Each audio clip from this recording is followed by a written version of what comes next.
The broadcast is now starting. All attendees are in listen-only mode. Good afternoon, everybody. We'd like to welcome you and thank you for joining today's webinar. I'm Josh Gordon, President of the Josh Gordon Group. Before we get started, I'd like to cover a couple of housekeeping notes. First of all callers will be muted for the duration of the call. Please be sure to use your question or chat log in the control panel of the GoToWebinar screen to submit questions.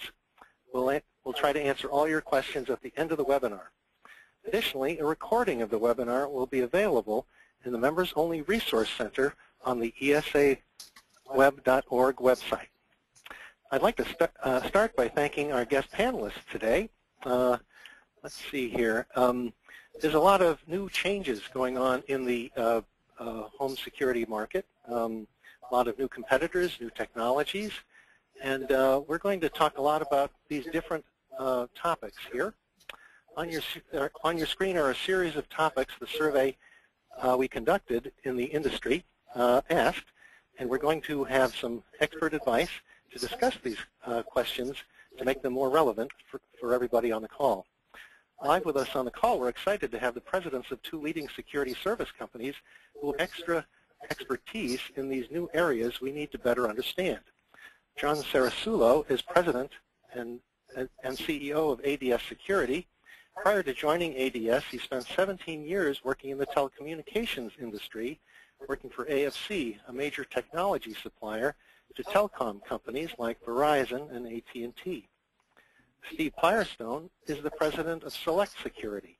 Prior to joining Select Security, he spent 25 years as a corporate-level consultant leading growth and transformation with companies that deliver a service product such as American Express, Nokia, and T-Mobile. Welcome, Steve and John. Let's talk about the survey. Oh, here are our speakers here. And we're going to, and you'll have a chance to ask questions of all these folks on the screen at the end of the session. Okay, let's talk about the survey. This was a survey sponsored by ESA to help ESA members better understand the changes that are coming toward them. And a lot of what happens actually ends up happening in our industry is going to depend on how our customers respond to the new competitors and new technologies that are entering the market. So what this study did is it measured homeowners who now own a security system. The overall responses are based on about 1,100 responses conducted earlier this year. So let's get started.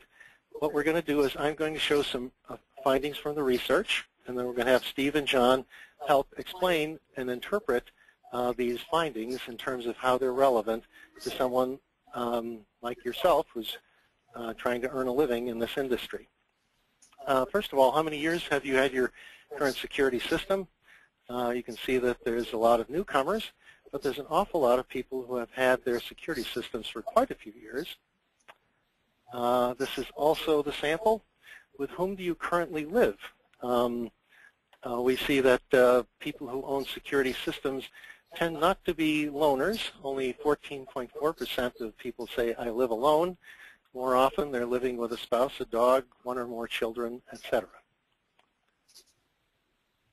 What is your age? The age of people who own security system tends to skew older. If you look at the average age of the average American, it's quite a bit younger than this, but this seems to be the demographic that plays well to our business at this time. All right, now let's start looking into some of the findings. We asked folks who responded to the survey what kind of home security provider they now have, who is protecting their home. Traditional security company was the vast majority, but do-it-yourself DIY companies seem to have established a little beachhead here. John, you had a comment about that when you first saw this finding. Yes, I thought that was interesting. I expected to see a good number for DIY, but I think the comparison to the DIY share versus cable companies is pretty interesting. Better than 2x DIY penetration over cable companies, and we probably spent a lot more time talking about cable companies and their impact on the industry than about DIY, but I think this certainly confirms what many of us have believed, that DIY providers are attracting a significant number of new customers here recently. Well, after we had that discussion offline, I looked into the data and discovered some interesting things. First of all, 6.2% is a pretty small slice of the pie still, but for a survey of about 1,100 people, that came to 69 DIY customers. And when I cross-tabulated that against the number of years they had had their service, I found that over half had signed up within the past 1 to 3 years. Another 18.8% had owned their systems between 4 to 6 years. And then from 7 years on, it was like one person here, two people there. It was like almost nobody. So within the past 2 years, this seems to have accumulated a small but growing slice. Just to compare traditional security companies over the same 1 to 3 year period and the same 4 to 6 year period, 27.9% of their customer base arrived within the past 1 to 3 years, 23.2 within the past 4 to 6 years. So the DIY has a small slice, but it seems to be growing quite rapidly. By the way, when I looked into the cable and telco slices, the 2.5 and 1.3% you see down there, really not much significant forward motion. So we'll see how that plays out. All right, let's move on to another finding here. One of the real things we need to find out about is how does our customer base, how are they reacting to all of these new services that we can offer through all the new technology that's out there. So we started a sequence of questions all based on this list of these service options that we can provide. And the basic question here is, aside from basic intrusion alarm services, which of the following services do you not now subscribe to through your security system provider? So what we wanted to do is establish a baseline of what kind of services people now are subscribing to. This is the list, and now here is the result on the next slide. So we see smoke detector monitoring and carbon monoxide detector monitoring pretty high. A lot of the others are in the 10% area. Steve, do you have some thoughts on this slide? Well, I think in some respects this reflects back on some of the earlier slides, and that is the age demographics, the size of the family demographics skew the results to an older population, a family population, quite frankly, a homeowner population, which is different than what I think we're beginning to see in the DIY market. When you look at this slide, this kind of sits on top of that, which says the majority of the products and services that traditional security homeowners have are the same products and services that have been available for decades in the security industry, and we're now beginning to see, only now beginning to see, an escalation in newer services, interactive services like video through mobile devices and et cetera. I think if we look back on this slide 2 or 3 years from now, I think you will see some of those interactive services at a much higher growth rate and adoption rate than we're seeing today. Steve, what do you think of some of these same numbers that are on the screen? What would they have looked at? What would they have looked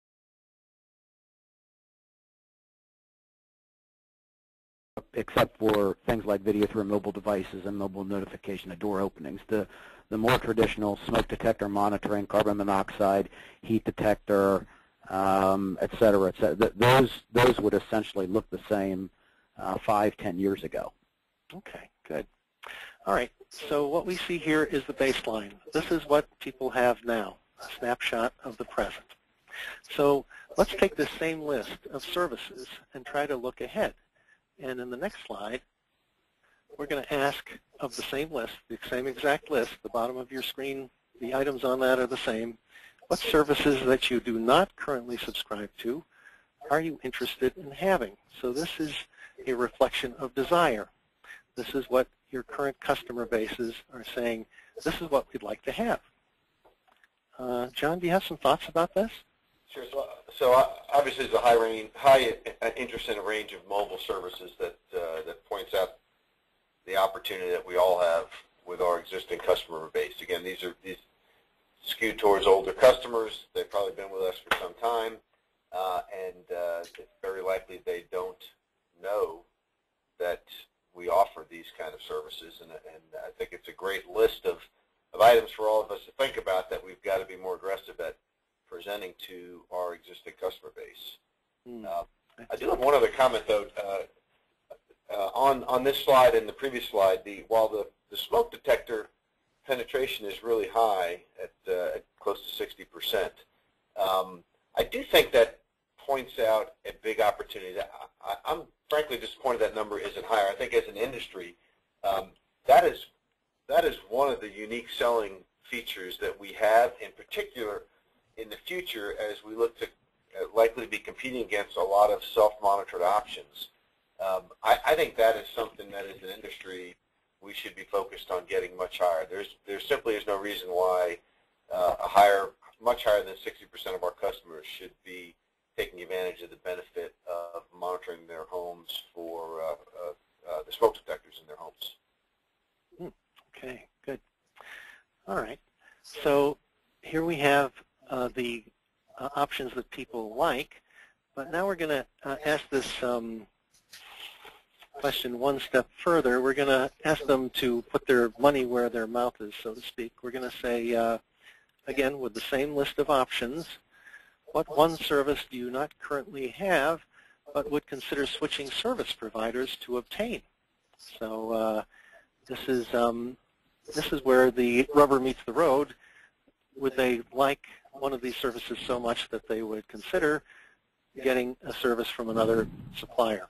And Steve, you came up with a very interesting take on this 22.6%. Could you share that with us? Yeah, well, my perspective is the only one that could possibly, according to the survey, cause someone to switch is video through mobile. And I'm not surprised at that it's as high as it is, because it's the feature in most of the national media buys that the big companies are spending their money on. And I'm thankful that they're doing that. The question is, how many of those 22.6% that say they would consider switching service providers to get, how many of them are currently currently customers of companies that have those services, but their customers don't know they have those services? So if this is the pain point for someone to see a national media buy and say, oh, I'd like to have that video through mobile devices, I'm willing to switch to Comcast or whoever is buying the media, and as a dealer we haven't done a good enough job educating our customer that we too can do that, that according to this slide will cause people to make a change. Yeah, that's a good point. Well, the other point is the very fact that they selected this.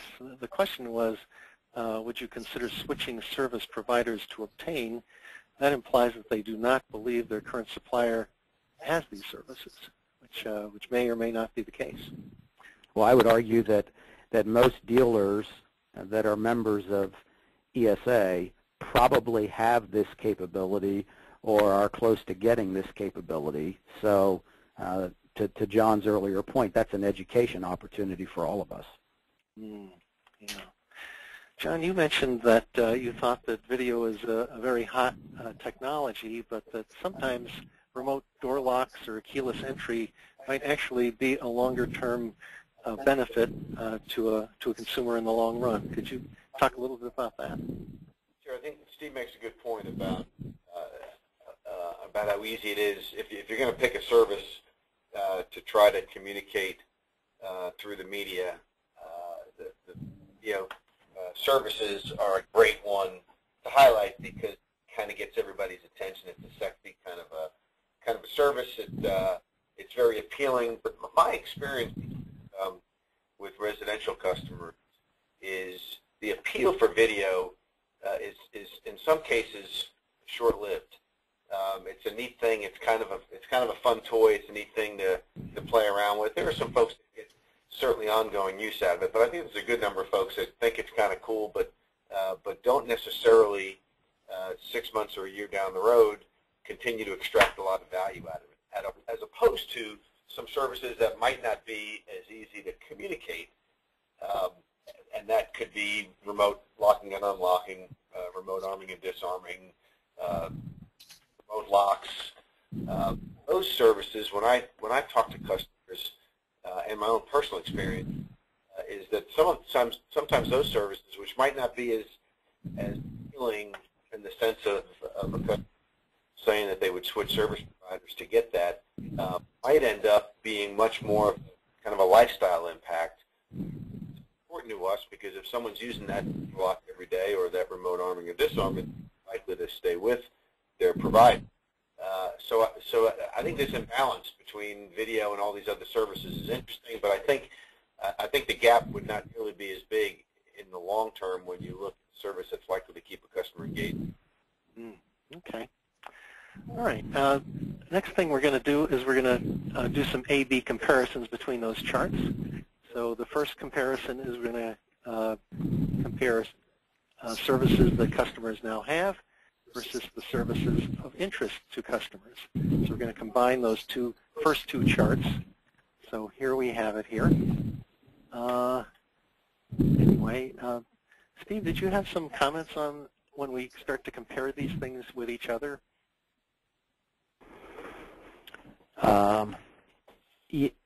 Yeah, the one that I'm shocked at is what John referred to earlier, which is smoke detector monitoring. That's a glaring opportunity where 61% currently subscribe to, and a very small percentage are interested in having. But my takeaway on all of this is the notion of the connected home and all the sub-services that are underneath the connected home is a way to differentiate ourselves from new entries into the market who may have individual products and services that aren't interconnected. And some of those guys are spending lots of money on promoting everything from Nest to Canary, and the list goes on and on. But our value of interconnectivity in one system is one where there's great value. Good. All right. We're going to make one more A/B comparison. We're going to compare the services of interest to customers, and then we're going to compare that slide where which services would a customer be willing to switch service providers to obtain. So here's that comparison once again, and there's quite a contrast between these two. Steve, I remember you had a very good take on this as well.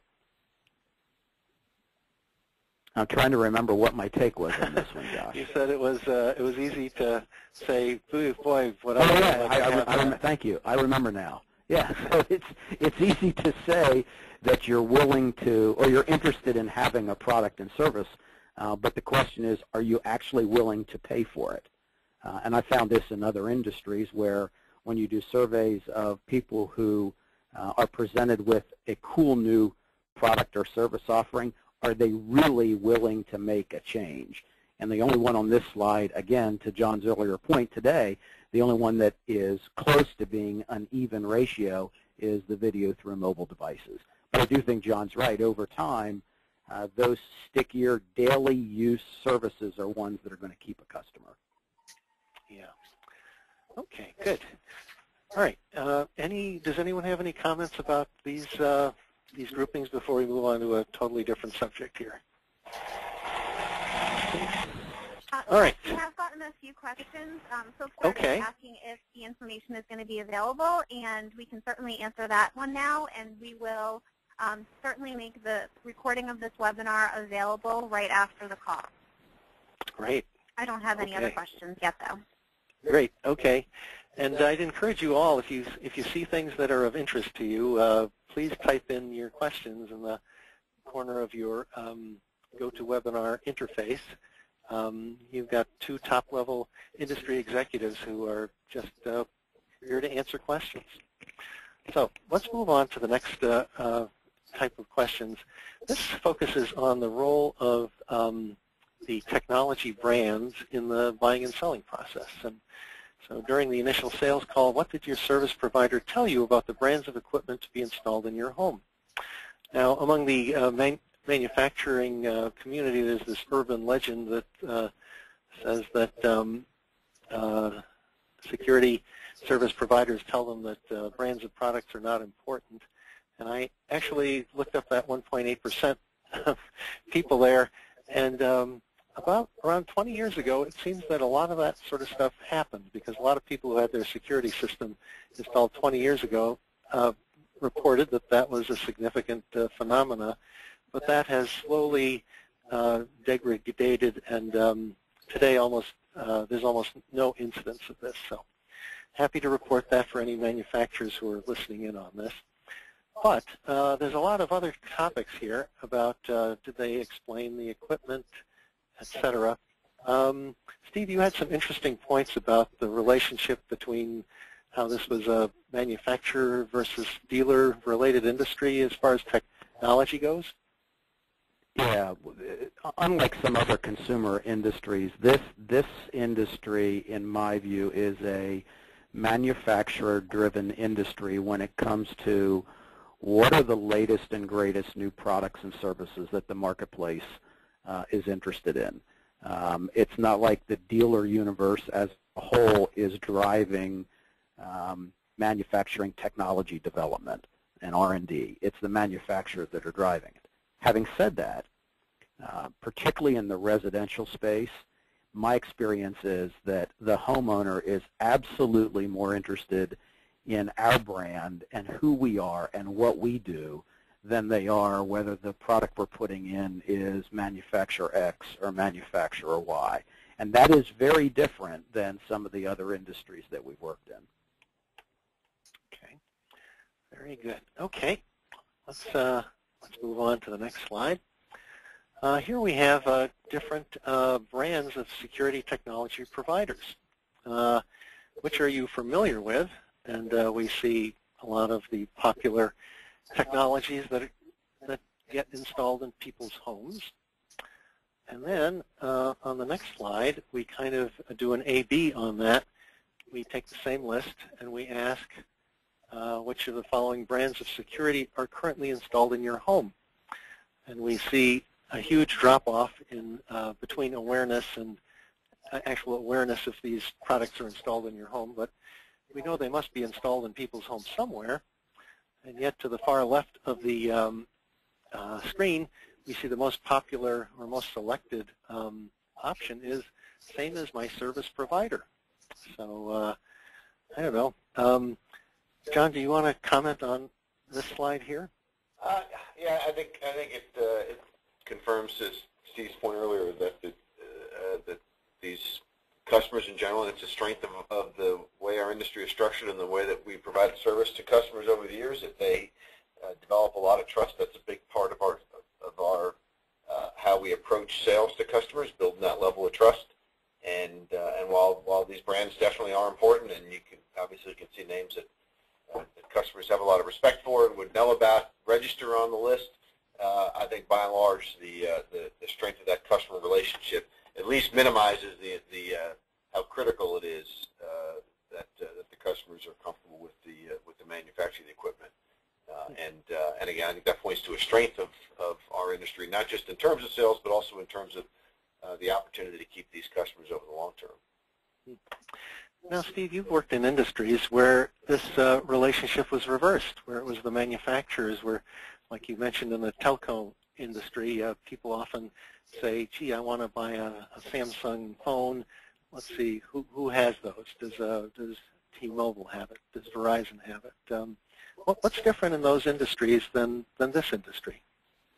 Well, in the cellular space in the United States, which is different than the whole rest of the world, and that would be a whole other webinar, but in the United States, because of the huge significance that the Apple brand has, when they got into the mobile business, the marketplace ran to the manufacturer brand first and then decided when they entered the marketplace, then they decided, okay, who's the carrier that I have the opportunity to carry that desirable brand around with? There is no one in the residential space, in my view, in our industry that carries that level of brand equity. And I'm happy with that, because that if we continue to leverage the brand equity of individual dealers, and we really figure out how to compete against the new guys that are getting into the industry, the Googles, et cetera, who do carry brand equity, if we figure out how to leverage our own individual dealer power and strength, I think we can all continue to win. If we don't leverage that, then those new entries are going to be a real challenge. Okay, good. All right, that's great, Steve. Thank you.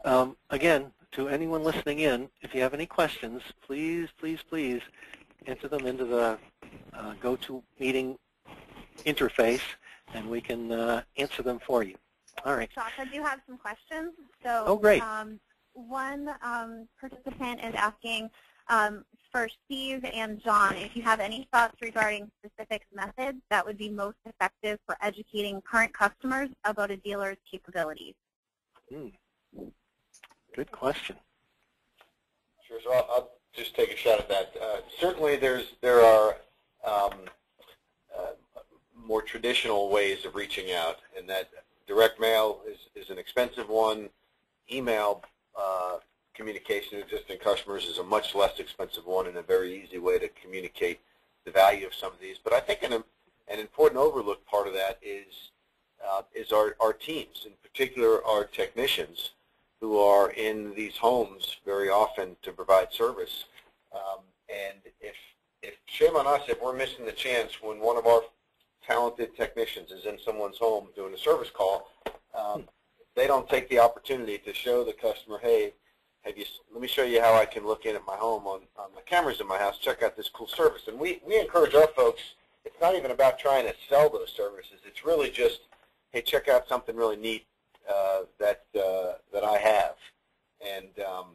And I think that personal interface, of course, sales folks can do that too, but I think our technicians are a great, often missed opportunity to make sure our customers have the chance to see that.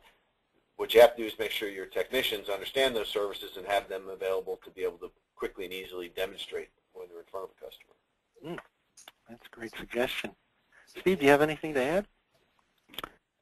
Well, we're doing many of the same things that John has described, and I'll give you a specific example. We've developed our own mobile app. So if, in addition to our third-party partners that we have, we've developed our own. So if our field service organization is running a service call and they're in someone's home and it's old technology, they can pull their smartphone out and show the customer all the cool features and benefits that are available from us as demonstrated through our own branded mobile app. And that's a real-life, real-time way of demonstrating new technology to customers. Great. Shannon, do we have any other questions?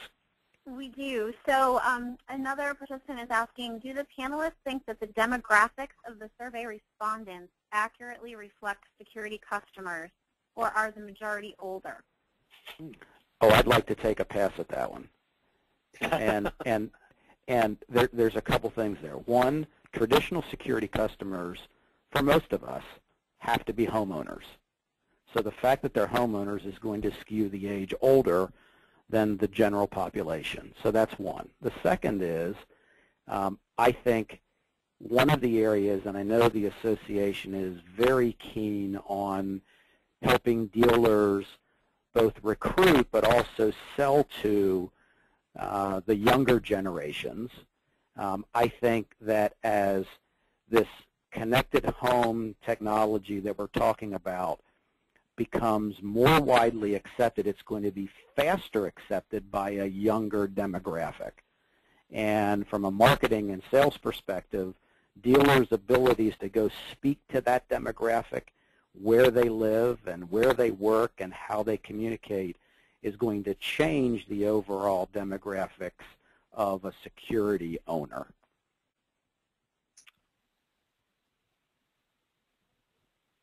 John, what do you think? Is this a older demographic industry or Yeah, or not? I think it was well said by Steve.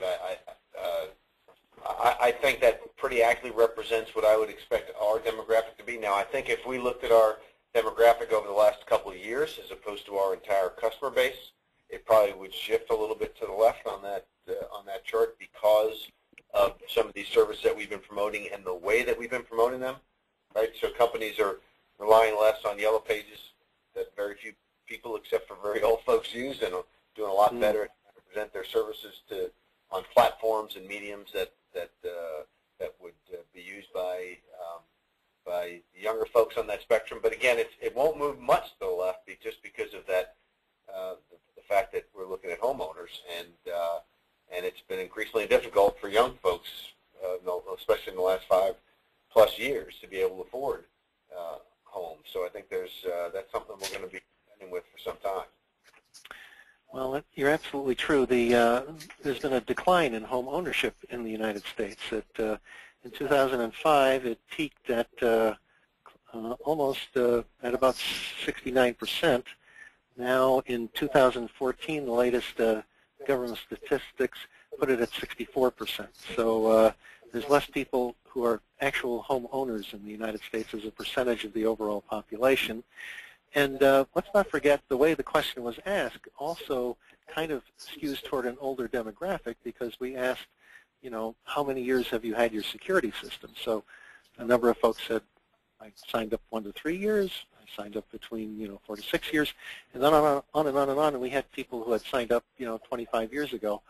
Well, those people are automatically going to be in an older demographic. So the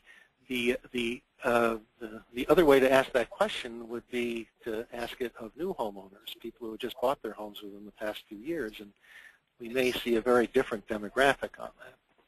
But the way this survey intentionally measured existing security system owners just to get a snapshot of the industry as it exists right now. So, okay, why don't we move on to the next? Josh, do we have another actually, I'm yeah? sorry. That last slide that you were just showing, we did get a couple of questions, and folks are just asking for some clarification that I think we should provide. There's been a couple people asking, does same as service provider also mean that the product is private labeled to the dealer? And so I think the answer to that is yes, but I'll let you guys just kind of clarify that further as well. Well, basically, we asked the question exactly as you see it here. So you mean same as service provider? Is that what you're referring to, that bar there? Yes, exactly.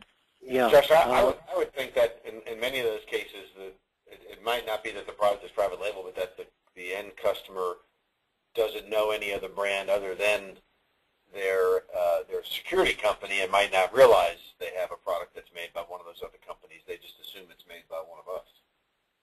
Yeah, I think it could be a mixture of that as well. I guess we didn't specifically ask that in the survey question. People just selected that as they saw fit. Well, we would never tell anyone that we don't manufacture a product, but if their assumption is that in addition to being a dealer, we make our own product, I'm okay with that assumption. But we're certainly not promoting that, but I think John's right. I think if we slap our private label logo on a panel, there's an assumption by many in the market that that's our product. Sure. Yep, and then Josh, I do have another follow-up question. One of the participants is asking, would you say to market this group, you should be on the web, on top of the list, paying for clicks, etc.? Yes.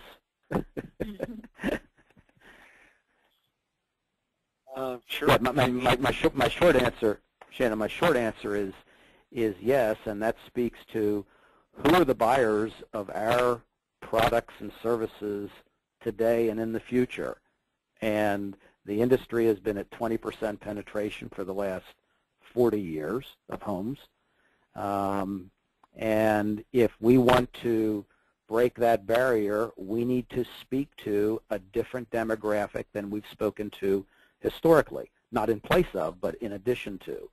and where, that's what I said earlier, where that demographic talks to each other and how they make purchasing decisions and where they look to for validation of their decision, meaning in digital and social media, as opposed to the yellow pages that John referenced earlier. That's a whole different go-to-market strategy than where the industry has been for decades. Yep, I think people turn to the web first to look up information, and if they're going to start searching for local security service companies in their area, it will be to your advantage to be there. Okay, anything else for? Are we good, Shannon? Should we move on here? I think we're good for now. Yep, we can address more questions as they come in. Good. Okay. Well, I'm going to skip past this. We basically just do an A/B comparison of brands that they're familiar with, which they currently installed. But let's move on to another question here. How would you rate your security service provider's customer service? And I don't know. Let's see. I think we have a Steve, you thought that this was really good compared to other service industries you've been in, and you have that perspective. Why don't you just share that with us a bit?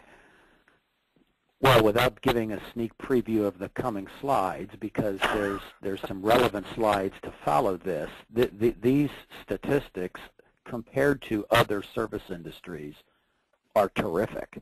And I think in large part, our industry does a very good job, as reflected on this, with providing a high level of customer service. And if your rated is either very good or excellent, as we'll see on the next couple slides, the likelihood of keeping that customer is very high. If you get below a very good, and certainly below a good, it is a significant challenge in keeping the customer.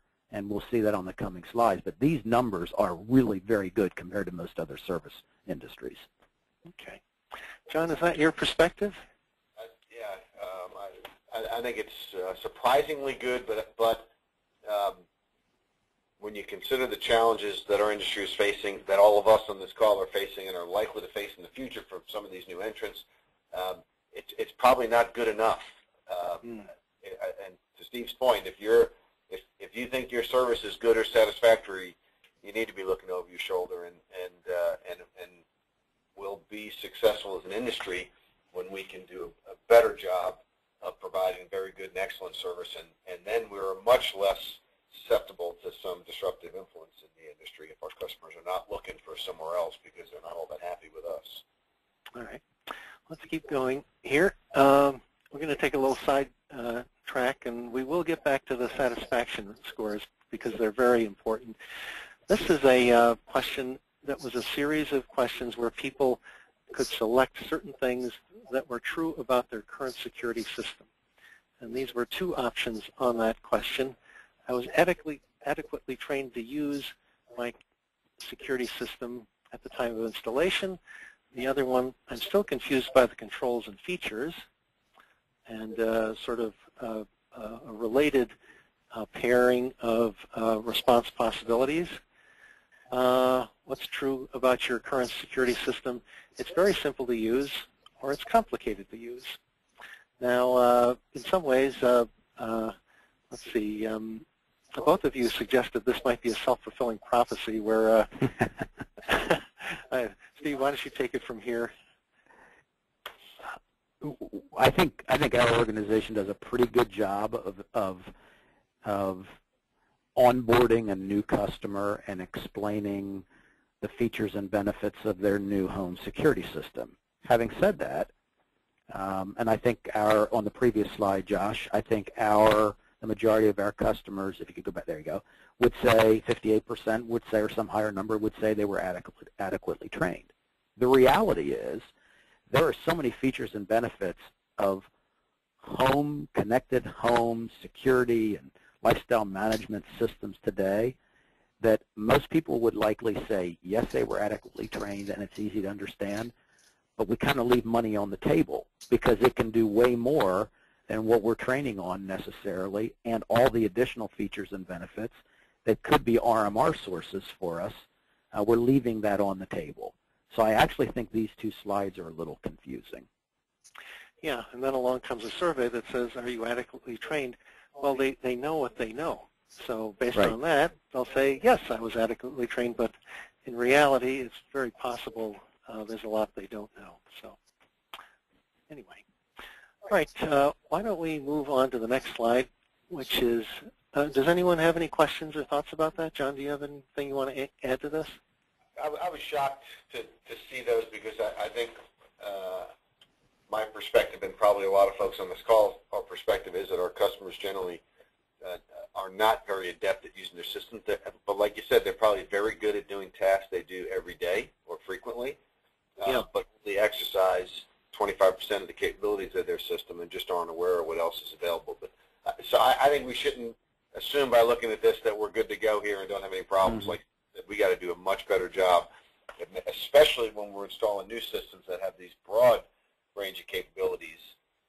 We have to do a much better job, not just at initial training, but ongoing training. And I think, as a last point, the responsibility for some of this falls on our suppliers. Our suppliers need to deliver to us products that don't require constant training and upgrading. And devices today that are very successful, think of iPhones and iPads, you don't need an instruction manual because they're so intuitive. And I think that's the direction that the manufacturers in this industry need to move so that customers can get better use of the whole range of services that are available in the products we install. And the more services they use, the more likely they'll stick around. So it's an important point. All right, let's move on. Here, this was another one of those options in this question that gets at the value proposition out there. Every month I pay too high a price for it when referring to your security system, and every month I get fair value for it. So we have this this contrast here.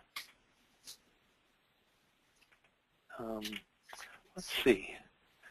I think this this might be most relevant because when we cross-tabulate this by the customer satisfaction question, something quite astonishing was revealed. So if you look at the bottom of your screen, this was that same slide that Steve alluded to, that something else was coming along, and this was the slide that was coming along. Excellent customer service. When you take that, we take 40.8% say that they get fair value for it. Only 8.7% say they pay too high a price. You can sort of see that as customer service quality goes down, the I pay too high a price for it in relationship to the every month I get fair value for it, it goes down and down and down. So you can sort of see that if you have excellent or very good customer service, people are feeling they get excellent value, and that's not a problem. But even if you're just offering what would be called good customer service, more people think they're paying too high a price for it than getting fair value for it. So it seems that value really is so interconnected with customer service, and we see that very clearly here. Steve, you want to comment further on this one? And my comment's a pretty simple one, and that is good is not good enough. Yeah. And if you were to overlay the question about which services would you like to have that you don't currently have, you overlay that on top of this. I think if your level of customer service is good, satisfactory, or worse, and you would very quickly see that if somebody sees an ad on TV or sees a retargeting on the internet, and it's something that you may have that as a service that your customer doesn't know you have, and your customer service is only good, the likelihood of that customer trading is pretty high. Yeah. Okay. Judge, if I could make one other comment, I think one of the lessons we might learn from this slide and reflecting on the comments Steve just made is the importance of surveying our customers to know where they stand on their view of our service. And I think that's probably an underutilized capability among companies in our industry. We have lots of opportunities to do it. And I think the more effective we do it, and in fact the more granular we get the data, the better off we are, including to the point where you're getting customer feedback ratings that you can look at by technician or by office if you have multiple offices, because if you can gather that data and turn that into actionable efforts to address the issues that are resulting in satisfactory or only good customer service marks by your customer, and shift those folks into those first two categories, excellent and very good, you've got a much better chance of keeping those customers in the long run. Yep. Okay. Josh, I do have a question about this particular topic. So one of the participants is asking, how do we relay the value to the customer when giving excellent or good service? How can they say they are paying too much?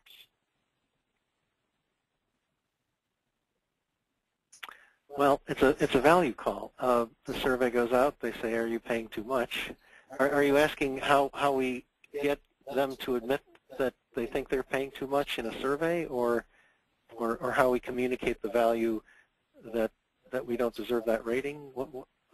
Could you clarify the question a little? Sure. I'm not sure exactly, so we can wait for a follow-up to it. Okay. Move on. Sorry. Let me take a guess at that. In any product, in any service, in any industry, regardless of the size of the company, 20 to 25% of your customer base are going to believe that they're paying too much, whether they get excellent, very good, good, satisfactory, poor, or very poor service. And these numbers actually reflect that, because 75% of these people who responded believe that they're getting very good or excellent service, but 25% of the people also believe in those same categories that they're paying too much, or 20% or whatever, that 24%. That's pretty consistent across industries. So there's nothing you can do for that percentage of the population who believes they're paying too much, even though they're getting great customer service. Steve, you definitely clarified and answered their question, so thank you. Great. Okay, thank you. All right, so let's move on a little bit here to a different topic. What is security? So here we have a question. In what ways does your security system make you feel more secure?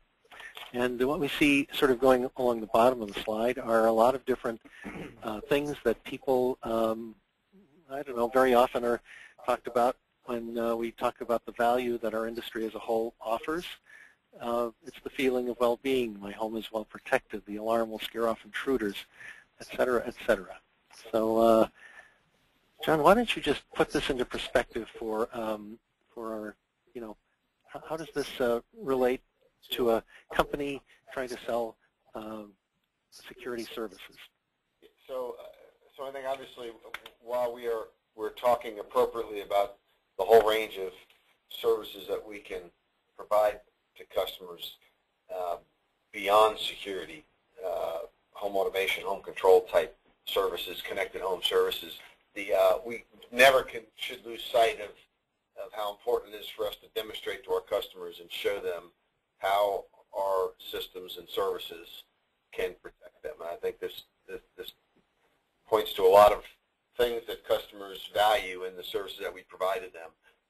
The one thing that again sticks out to me is the fire response being so low down on that list. I think we are not doing a very good job of conveying to customers the value of that service to them, to protecting not just their home and valuables, but the lives of the folks that are in those homes. And I think that's going to be a more important challenge for us as time goes forward, as many of these kind of disruptive influences in the industry are promoting their strengths. We have to make sure we play to our strengths, and that certainly is one of them. Yeah. Steve, there was one that kind of surprised you down at the very right-hand side. I can see inside my home. That, of course, refers to mobile video, which was the darling of respondents when they were asked which of the following services would you switch for, which would switch suppliers to obtain, and yet I can see inside my home is actually not high in terms of what makes you feel secure. How do you explain that? You have to go all the way to the last two. on the list to get to two services that are newer services within the last couple of years. Everything else on this list has been around in one form or another for 20, 30, 40, 50 years. And you also should take into consideration that because of the demographics that we talked about earlier, many of the people who responded don't have video services or remote door locks.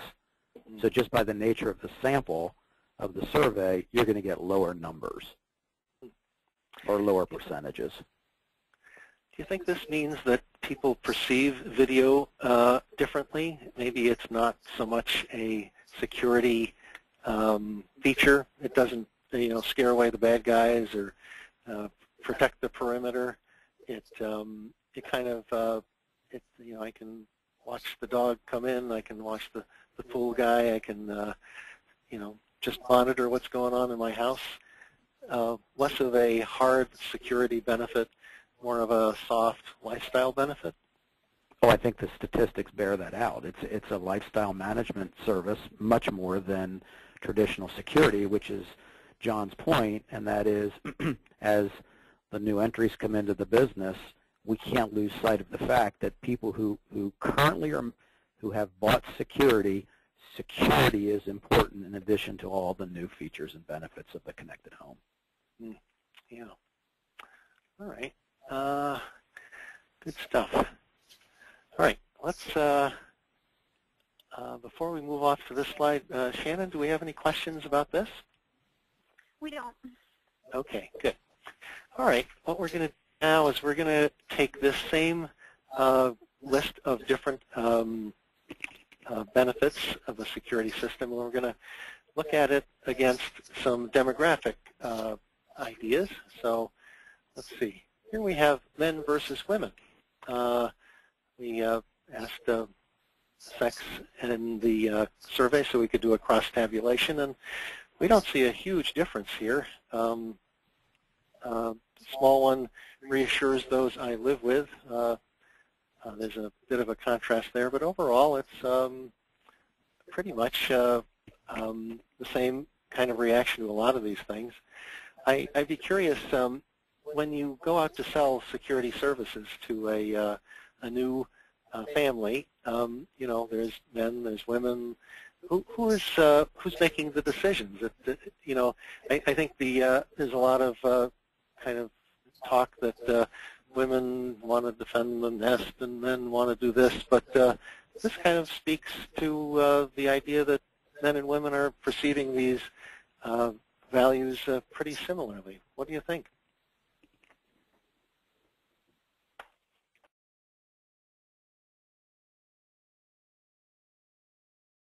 Old notion, but the old notion of most of the purchase decisions in this space were made either by the woman in the house or made by the man in the house with regards to the woman in the house as to what he might perceive as her interests. I think that's the way decisions in the past might have been made, but since this is now more than just security as it used to be, I don't see a big difference between decision making as to what's most important and what's less important between men and women. John, do you find that out in the field as well? Yeah, I think that's the same. And I think that points also to some of these demographic changes that are going on. Certainly the younger demographic, I think that's even more so true. Okay. All right. Good. We only have about 5 minutes left. Shannon, do we have any questions? We have a few more slides, but I'd rather spend it on questions from our audience. We don't right this minute, so you can keep on going. Okay. All right. Okay. If you have any questions, please type them in soon because we're going to be wrapping up in just a few minutes. But we have a few more slides to keep us going if we don't. All right. So we're going to do another demographic shift on this one. Here we looked at income. Now, of course, the assumption is that people with lower income are going to be less interested in certain of these features than other people, but not the case, except for reassures those I live with being a little bit higher for people in the high income. Again, there's not a whole lot of difference between these numbers. Josh, the days of a residential alarm system costing $2,500, $3,000, $4,000 for an install, and a much lower monthly charge than we're seeing today, because that has evolved to what it's evolved to over time, I think that opens up a lower income bracket and has opened up a lower income bracket, so to the point where there's not a great deal of difference, as evidenced on this chart, between what's important and what's not important across income brackets.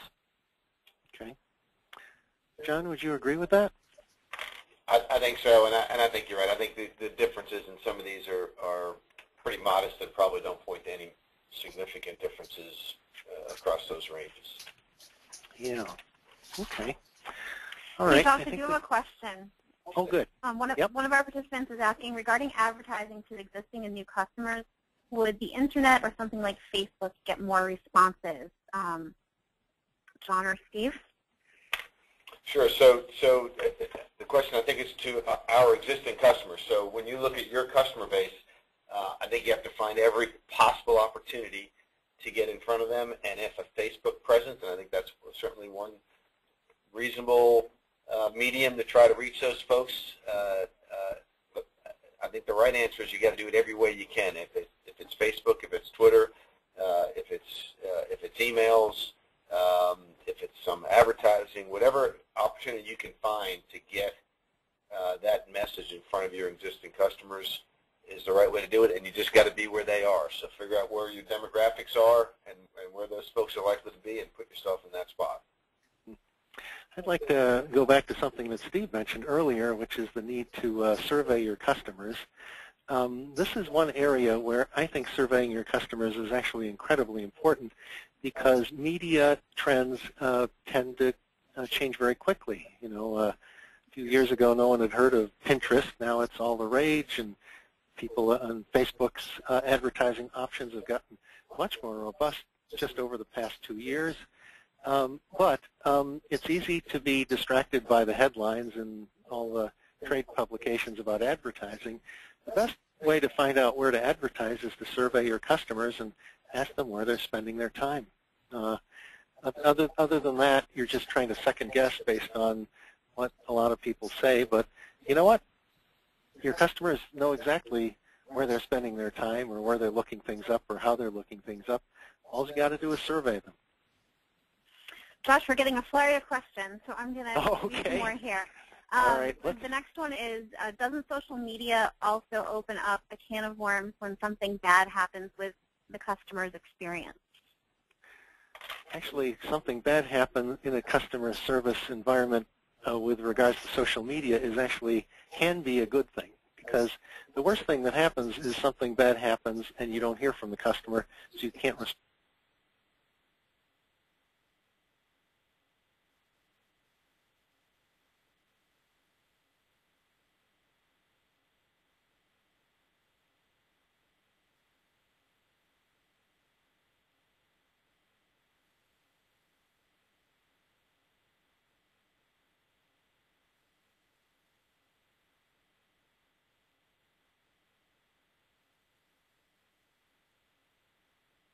It's the case where if someone unfairly attacks you, if you're active in social media, some of your online advocates will come to your aid. Right. Okay, I'm going to go to the next one. In terms of the different income brackets, what is the discrepancy in what consumers pay monthly for service and how they value what they pay? Funny you should ask that. Let's see. Here we actually had a slide talking about that. And this was actually a pretty interesting one, where we broke out the income brackets by quite a lot, and then cross-tabulated by every month I pay too high a price for it, every month I get fair value for it. And amazingly enough, we see very little difference between these. I expected that the $200,000 and up crowd would say, oh, a couple $100 for a security system a month, chump change, you know, and down in the very low end, I would think, wow, these people are really going to be very concerned about prices, but obviously if you can price your package appropriately for the market, and it seems that it becomes more about customer service than about just the fact that these people don't make as much money. Great. Okay, I think we have time maybe for one more. I know we're almost at the end, but this is a good one. Okay. IBM is investing $3 billion to build an Internet of Things division aimed at harnessing the massive trove of data collected by smartphones, tablets, connected vehicles, and appliances, and using it to help companies better manage their businesses. How will this help or hurt the traditional security service provider? Huh. Well, it sounds like a huge data mining project. It doesn't actually sound like a security project. I don't know that what they're describing will protect anyone's home in any meaningful way. So I don't see it as a direct competitive threat. There's the whole issue of cybersecurity and how many gates do they have to jump over to actually collect this kind of data and aggregate it. That's a whole other webinar right there. Josh, if I could just make one comment on that. You know, maybe the threat might be if it turns out that the data that can be collected from systems like ours is extraordinarily valuable, and I don't know if it might be, but if someone can figure out how to get a lot of value out of it, they may be able to provide those services at a much lower price because they're going to make a lot of money on the value of the data. So I think it's just something we all need to be aware of and keep our eyes open. I don't know if there's any way to predict it, but we darn well better be on top of it if it turns out that that there's some value to extract there, because we're going to have to be doing that along with these competitors if we're going to stay viable. Sounds like they're launching a completely different service, and whether or not it will have a play in our market or not, it just might be too early to tell. Okay. All right. I think we're going to wrap it up because we're out of time here. Let's see. We hope you found this very informative content. Oops. There are no more questions. I'd like everyone to remind everyone that a recording of this webinar will be available in the Members Only Resource Center on esaweb.org. Also, please make plans to attend ESX June 24th to 26th in Baltimore for more quality education, an expo floor brimming with new technology and fun networking events. You can find all the event information at our website at www.esxweb.com. Thank you for participating. We appreciate the time and hope you found the content useful. Enjoy the rest of your day.